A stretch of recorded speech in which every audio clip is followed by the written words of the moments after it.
Toshkent shahardan arzon hovli qidirib yurganlar diqqatiga 105 ming dollarga pat ключ hovlilarimiz sotuvga chiqyapti jigarlar. Hozirgi paytda korobka, lekin 20-dekabr kuni shunday kalitni olib, kirib mazza qilib yashaverasiz jigarlar. Pat ключ hovlilarimiz xudo xolasa 4 ta yonma-yon tushyapti, 2 ta oldida, 2 ta orqa tarafida.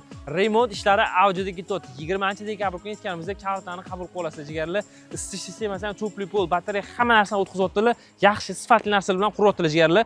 Shot Build kompaniyasi tomonidan qurib bitkazilgan aynan shu 4 ta kottejimizni kelib bemalol ko'zingiz bilan ko'rib, yoqsa baraka qolursangiz bo'ladi jigarlar. Ko'rib turgan rasmingizdagi pat ключ holatda bitar ekan jigarlar. Hozirgi paytda ko'rib turibsiz, ish avjida ketyapti. Suv, svet, gaz, internet bilan hech qanaqangi muammo yo'q bo'lgan mahalla turibmiz jigarlar. Toshkent shahar Bektemir tumanida joylashgan. Aynan shu orqamizdagi hovli Majnuntol mahallasida joylashgan. Mabodo bu uyimiz yoqmagan bo'lsa, Shotbil kompaniyasi hozirgi paytda yoqmasa, u yoqdagi uylarni ham borib ko'rsanglar bo'ladi. Hozirgi paytda proyektligi ko'p, kelib, ko'rib, o'zingiz tanlab olsangiz bo'ladi. Uyimizning ko'p narsasi Shotbil kompaniyasining o'zi tomonidan ishlab chiqariladi jigarlar. Ya'ni betonlari va ham boshqa narsalar. Telefon qilib o'zingiz ko'proq ma'lumotlar olsangiz bo'ladi jigarlar. Pastda raqamlar qoldiramiz, telefon qiling, aloqaga chiqib, bitta gaplashib jigarlar, shoshilib olib qoling.